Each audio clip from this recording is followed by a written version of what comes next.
तो hello student, लेकर के आ चुके हैं प्यारे बच्चों यहाँ पास। अब देखिए क्लास 9वीं का अर्धवार्षिक पेपर रियल वाला, जो कि कल यानी 10 दिसंबर को होने वाला है प्यारे बच्चों। एकदम रियल पेपर सामाजिक विज्ञान का लेकर के आ चुका हूँ फुल सॉल्यूशन के साथ। तो पूरा वीडियो को लास्ट तक देखना। और हाँ, आज जो कल मैंने जो पेपर डाले थे हिंदी के, उसमें से बहुत सारे आपके क्वेश्चन पेपर में आए हुए हैं, मिलान कर लीजिएगा। मैं भी रियल पेपर टेलीग्राम में डाल दिया है, जा करके देख सकते हैं। तो प्यारे बच्चों, अभी तक जिन्होंने चैनल को सब्सक्राइब नहीं किया है, फटाफट चैनल को सब्सक्राइब कर लो, बेल आइकन को प्रेस कर लो और इस वीडियो को जितना हो सके अपने दोस्तों में शेयर करना, ताकि सभी के पास पहुंच पाए और वो भी अच्छे से तैयारी कर सके। क्योंकि यही रियल पेपर है प्यारे बच्चों, 100%। क्या 100% ओरिजिनल पेपर है। तैयार कर लो, अभी भी समय है। ठीक, ये पूरा रियल पेपर है और चैनल को फटाफट सब्सक्राइब कर लेना, तभी आपको नेक्स्ट वीडियो मिलेगा। तो पहला क्वेश्चन क्या है, निम्नलिखित प्रश्नों के सही विकल्प चुन करके लिखना है। 6 नंबर के क्वेश्चन है प्यारे बच्चों। तो यहां पास पहला क्वेश्चन क्या है, भारत का क्षेत्रफल विश्व के कुल क्षेत्रफल का कितना प्रतिशत है। तो भारत का क्षेत्रफल विश्व लेवल पर पूछा गया है, तो 2.4% है भारत का क्षेत्रफल विश्व के आधार पर देखा जाए तो। ठीक, दूसरा क्वेश्चन क्या है, लोकतंत्र के लिए आवश्यक है धन बल, स्वतंत्रता और निष्पक्ष चुनाव, अशिक्षा या निरकुशलता। तो इसका आंसर होगा स्वतंत्रता और निष्पक्ष चुनाव। ठीक, अगला क्वेश्चन क्या है, भारतीय संविधान निर्माण में लगा समय। तो कितने वर्ष का संविधान बनाने में लगा, 2 वर्ष 11 माह 18 दिन, 4 वर्ष 11 माह 18 दिन, 15 वर्ष 11 माह 18 दिन या 3 वर्ष 11 माह 18 दिन। तो इसका करेक्ट ऑप्शन क्या होगा, इसका करेक्ट ऑप्शन होगा प्यारे बच्चों, क्या होगा, 2 वर्ष 11 माह 18 दिन लगा था संविधान बनाने के लिए। संविधान के कितने सदन होते हैं, 2, 3, 4 या 5। तो इसका आंसर होगा 2 सदन होते हैं। कितने सदन होते हैं, 2 सदन होते हैं। अगला क्वेश्चन क्या है प्यारे बच्चों, अगला क्वेश्चन यहाँ पास देखिए, एक विशेष अवधि में प्रति 1000 व्यक्तियों के पीछे मरने वाले की संख्या क्या कहलाती है। तो क्या कहलाती है, मरने वालों की संख्या मृत्यु दर, यदि जन्म लेने वाले होते तो जन्म दर कहलाता। ठीक, अगला क्वेश्चन क्या है, लोकतंत्र जनता के लिए, जनता के द्वारा जनता का शासन है। उपरोक्त कथन है, यानी किसके द्वारा कहा गया था, Abraham Lincoln, mister Charles Laski या प्रो गर्नर। तो इसका होगा अब्राहम लिंकन ने कहा था। ये कथन किसका है, अब्राहम लिंकन का है। तो इस तरीके से आपको ऑब्जेक्टिव के पूरे आंसर हमने बता दिए। तो यहाँ पास अब देखिए क्वेश्चन क्रमांक दूसरा क्या है, रिक्त स्थानों की पूर्ति कीजिए। 6 नंबर का क्वेश्चन है प्यारे बच्चों, एकदम रियल पेपर है आपके लिए, स्कूल से अभी चुरा करके जस्ट लाया हूँ। ठीक, तो पहला क्वेश्चन क्या है, भारतीय संविधान बनकर तैयार हुआ था। कब तैयार हुआ था भारतीय संविधान बनकर, तो यहाँ पास आपको मैं बता देता हूँ इसका आंसर, 26 जनवरी 1950 को। कब हुआ था, 26 जनवरी 1950 को हुआ था। ठीक, फिर अगला क्वेश्चन क्या है, अगला क्वेश्चन है पास देखिए, राज्यसभा का सभापति खालिस्तान होता है। राज्यसभा का सभापति उपराष्ट्रपति होता है। कौन होता है, उपराष्ट्रपति होता है। ठीक, फिर भूमि मापने की इकाई खालिस्तान कहलाती है। तो भूमि मापने की इकाई एकड़ कहलाती है। किस में नापा जाता है, एकड़ में। ठीक, आईआईटी का पूरा नाम क्या होता है। तो आईआईटी का पूरा नाम भारतीय प्रौद्योगिकी संस्थान, क्या होता है, भारतीय प्रौद्योगिकी संस्थान। फिर भूमि के मध्य में 0 आंशक रेखा को खालिस्तान नाम से जाना जाता है। तो भूमध्य रेखा किस नाम से जाना जाता है, भूमध्य रेखा। ठीक, एकदम रियल पेपर है प्यारे बच्चों, सभी क्वेश्चन को अच्छे से तैयार कर लेना। ठीक, एक भी क्वेश्चन नहीं छूटने चाहिए। रूस की संसद को ड्यूमा कहा जाता है, ये सत्य है, ड्यूमा कहा जाता है। भारत एक धर्मनिरपेक्ष राज्य है, ये भी सत्य है। लोकसभा मंत्रिपरिषद को नियंत्रित करती है, लोकसभा मंत्रिपरिषद को नियंत्रित करती है प्यारे बच्चों। ठीक, सत्य है। उत्पादन भू श्रम और पूंजी उत्पादन के कारक हैं।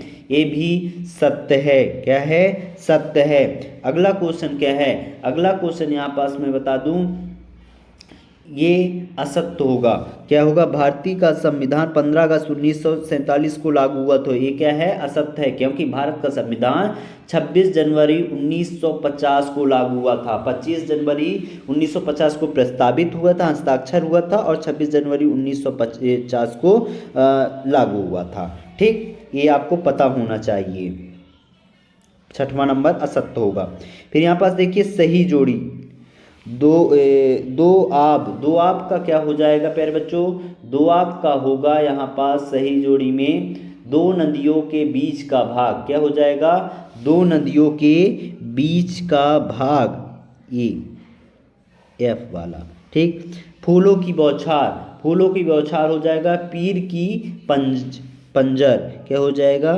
पीर की पंजर। ठीक। फिर झेलम नदी, झेलम नदी का होगा झेलम नदी, एक मिनट प्यारे बच्चों बता रहा हूँ।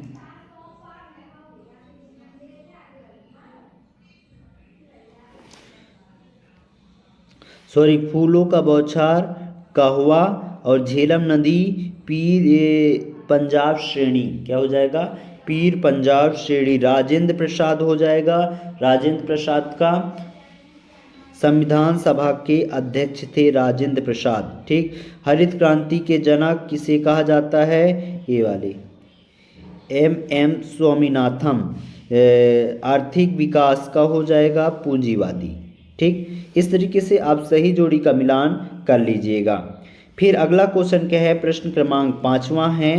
निम्नलिखित प्रश्नों के उत्तर एक शब्द में या एक वाक्य में देना है। गोंडवाना भूखंड कहाँ स्थित है? तो गोंडवाना भूखंड कहाँ है? दक्षिण गोलार्ध में स्थित है। कहाँ स्थित है? दक्षिण अफ्रीका। गोंडवाना कहाँ स्थित है प्यारे बच्चों? इसका आंसर मैं बता दे रहा हूँ। अफ्रीका, दक्षिण अमेरिका, ऑस्ट्रेलिया और अंटार्कटिका में है। ठीक।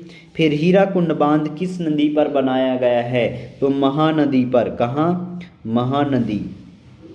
ठीक। पेरू की धारा किस महासागर में चलती है? तो किस महासागर में? प्रशांत महासागर। प्रशांत महासागर। ठीक। अगला क्वेश्चन क्या है? फ्रांस में सेंसरशिप की समाप्ति कब की गई थी? तो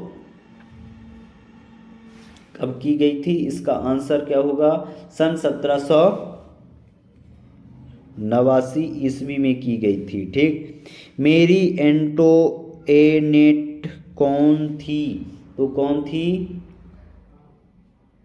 इसका क्या आंसर होगा? फ्रांस की रानी थी। कौन थी? फ्रांस की रानी थी। ठीक।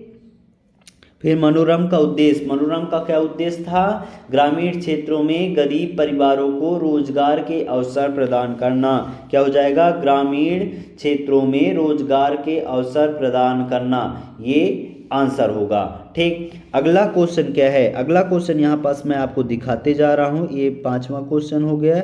ठीक। फिर यहाँ पास देखिए 6वां नंबर। 6वां नंबर क्या है? कर्क रेखा भारत के कौन कौन से राज्यों से होकर के गुजरती है? तो कहाँ से? गुजरात, राजस्थान, मध्य प्रदेश, छत्तीसगढ़, झारखंड, पश्चिम बंगाल, त्रिपुरा और मिजोरम। ये हो गए नाम। ठीक। नामी गंगे परियोजना क्या है? तो इसका आंसर लिखिएगा। नामी गंगे परियोजना एक एकीकृत संरक्षण मिशन है। इसमें राष्ट्रीय नदी गंगा के संबंधित दो उद्देश्यों प्रदूषण के प्रभाव को कम करना, इसके संरक्षण और कार्यकलाप को बदलना है। ठीक। डेल्टा किसे कहते हैं? तो इसकी परिभाषा भी मैं आपको बता दूंगा। नदी तंत्र किसे कहते हैं? ये भी बहुत मोस्ट क्वेश्चन है, 2 नंबर के है। कोरियाशील बल किसे कहते हैं? और भारत की जलवायु को प्रभावित करने वाले कारक कौन कौन से हैं? इन सभी के आंसर मैं आपको यहाँ पास दिखा रहा हूँ, नोट डाउन कर सकते हैं। 9वां वाला भी मार्श क्लार्क की पूंजीवादी पर क्या विचार था? तो इसके आंसर मैं आपको यहाँ पास प्रोवाइड कर रहा हूँ, आप देख सकते हैं और इसको नोट डाउन कर लेना। ठीक। तो यहाँ पास देख सकते हैं ये क्वेश्चन क्रमांक 6वें का उत्तर है, कर्क रेखा कहाँ कहाँ से गुजरती है। ठीक, उसके मध्य नमामि गंगे परियोजना का क्या उद्देश्य था, तो नमामि गंगे परियोजना का एकीकृत संरक्षण मिशन है। इसमें राष्ट्रीय नदी गंगा के संबंध में 2 नदियों के लिए ये सब संरक्षण बनाई गई थी। ठीक, फिर क्वेश्चन क्रमांक 7वें का आंसर यहाँ पास देख सकते हैं, 7वें का आंसर भी यहाँ पास पूरा विधिवत दिया गया है। ठीक प्यारे बच्चों, क्वेश्चन क्रमांक 8वां, क्वेश्चन क्रमांक 8वें का आंसर यहाँ पास पूरा विधिवत दिया गया है, इसको आप नोट डाउन कर सकते हैं। और इसके अथवा में यहाँ पास आप देखिए, अथवा में आप देख सकते हैं ये वाला 8वें का, भारत की जलवायु को प्रभावित करने वाले कारक कौन कौन से हैं। 3 कारक यहाँ पास आपको बता दिए हैं, इसको आप नोट डाउन कर लेना। क्वेश्चन क्रमांक 9वें का आंसर यहाँ पास दिया गया है, इसको भी